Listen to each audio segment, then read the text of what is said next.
How's it going, everybody? So I was really hesitant to even make this video here, as we get these win-loss stats every season, and every single time we're scratching our head why they don't fix the things that get pointed out to them. There are detailed, very well explained posts by Spaniard on Reddit to exactly this topic, and I will link to it in the description box below so you can get all your statistics knowledge. I hated the subject in university and I barely scraped by, but I'll explain the basic flaw that most people point out. And that is the win rate in the top 4% or platinum, whichever you're looking at. I guess I should link to Ubisoft's blog post as well, so open it up and put it on your other monitor so you know what I'm talking about. So why is exactly that one flawed? The fact that we're trying to get information about win rates by limiting the potential pool by win rates. To even reach the top 4% or platinum in duels, you need a certain win rate, and that win rate is obviously dependent on your character pick. Overall win rates and pick rates for both total population and top 4% are fine. Like I said, read up on Spaniard's post, he explains it really well and gives tons of examples, not just from the game, to make this clear to you. I really feel like stealing content, so instead I'm going to try and approach this whole thing from another perspective. Why do we still get this every season, completely unchanged, despite multiple people pointing out that certain data that's presented is statistically invalid and no proper conclusion can be drawn from this? So, is it all for marketing purposes? Look, we're communicating with our player base. Community outreach is an important aspect of games that get long-term support from the developers. But they also face that one dilemma then. Once you start communicating with the player base, that is what they expect. Blog posts, live streams, all that has become the new normal. And as it always is, people want more. Oh, you've given me all this? Yeah, why don't you give me more, please? When looking at it from an outside perspective, this can be considered quite rude. We do get all this extra information, but we still demand more, or rather better info. But freeze, they only do this so we keep playing their game. Well, obviously they do this for something. Player retention is hugely important. When you play For Honor, you can't play any other games. You're more likely to spend more money on future DLCs and new characters, maybe even steel packs. Everyone should be aware of this concept, but I still wanted to highlight that dichotomy of things. Both parties here, the developers as well as us, the players, want what's best for the game. Yet we, the players, complain that we want better data from them, better explanations why balance changes happen, and then we dissect what we get. I don't even want to leave myself out here, I frequently do exactly that, and I'm 100% sure that plenty of people at Ubisoft do not like what I'm doing here. They are already providing a lot more than many other companies do. Yet, we still demand more. I think as long as we're all aware of this, it's fine to discuss it. I don't think anyone is trying to be rude when questioning certain decisions. The same goes for the developers. None of them are trying to single out specific parts of the community and change things just to piss someone off. But having said all that, none of this is an excuse for continuously giving us meaningless data. Because with this, Ubisoft achieves exactly the opposite of what they're trying to do. They're providing us with data to show one of the many aspects, as they like to point out, that they base their balance decisions on. But flawed data is flawed data. And even if it's just to a small degree, taking it into consideration should be a huge red flag for everyone. One thing that repeatedly rang true is Siege is doing the same. Rainbow Six Siege is Ubisoft's big multiplayer game at the moment. It has a bigger team, so more people to work on things like the state of balance as we got to know it. It's normal that companies develop a certain formula or pattern of doing things, and then apply it to other projects. It's proven to work, and the community response has probably been positive. I don't know enough about the title to think otherwise. Fact is, their win rate data is flawed the same way that ours is. For FPS games, or rather specifically for Siege, the character pick doesn't make that much of a difference. People play way more different operators, and to reach a high rank, they need to be able to do that efficiently. So, while still flawed, the data they got from it isn't that far off from the truth, which is still no excuse to use it. In For Honor, on the other hand, you can one-trick your way into Grandmasters by just playing Warden. Like I said, check Spaniard's post about it. So just because it works for one game, and the data they present is more or less what the community expects, it's a completely different story for us, as the data we got makes very little sense, and every season it's been ridiculed. This time we got a lot of written explanations, which I think they usually just give us on the Warrior Den streams, But we have some stuff to go over, because the way they make it sound, this data actually prompted them to make some changes, which are more than questionable in a lot of people's eyes. Let's just look at the Shugoki nerfs. They stated that he had 63% win rate, and this prompted them to make the changes listed in the patch notes. First of all, fucking hell, how the fuck does Shugoki have such a win rate? What am I missing here? Have I just never met any of these god tier Shugokis? Does the majority of the community not know how to backwalk? Seriously, how can this be?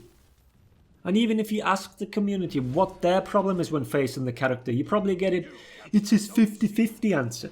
I'm not even touching that subject, but that's beside the point.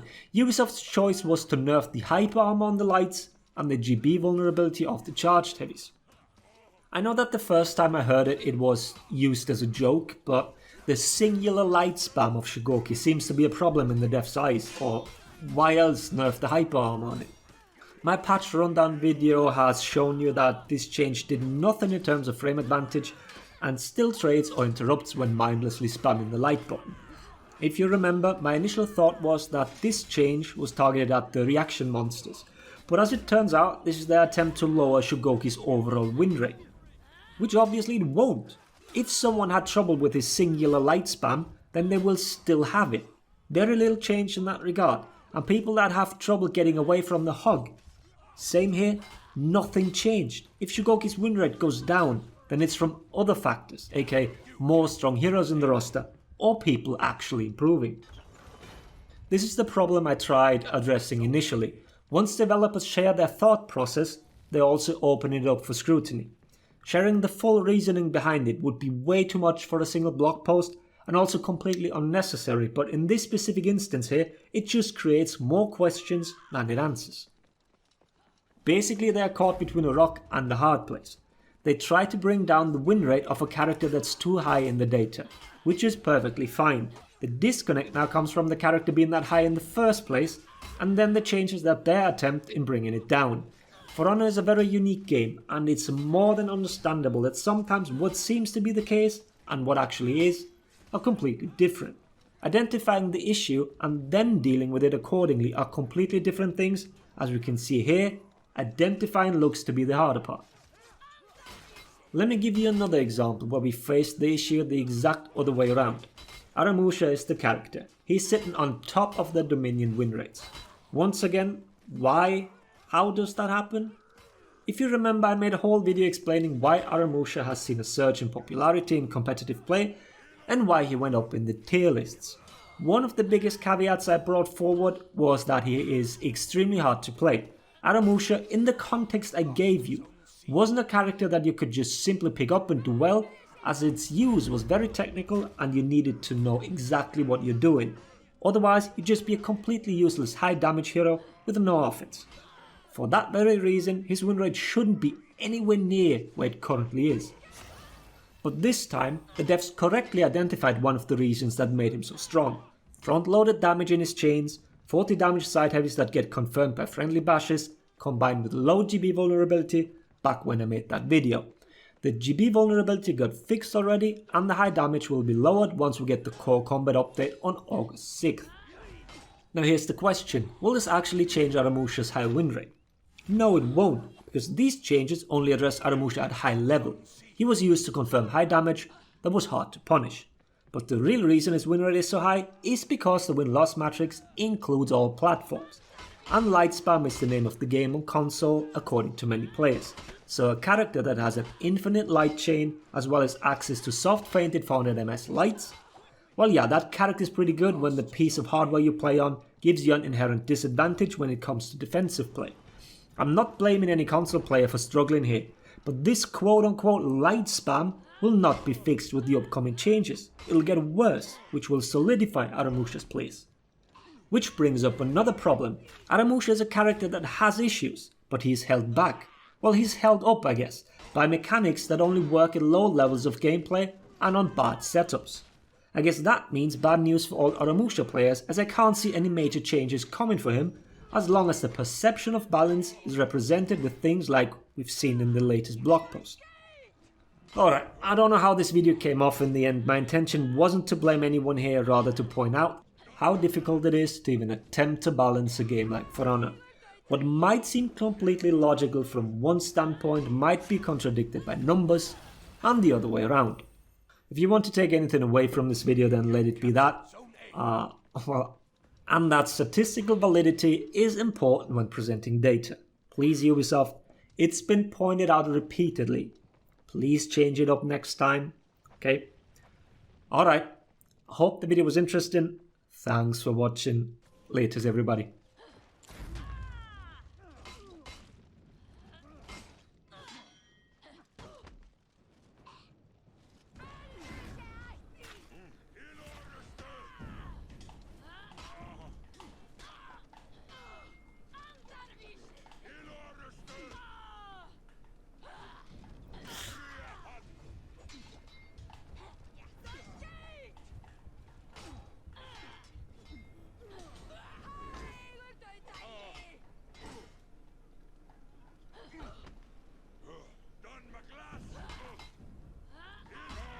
Oh.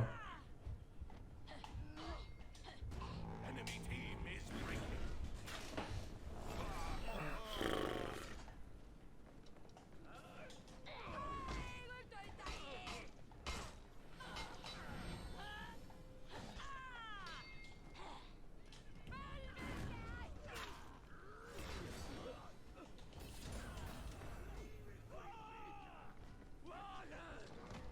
What's the other one?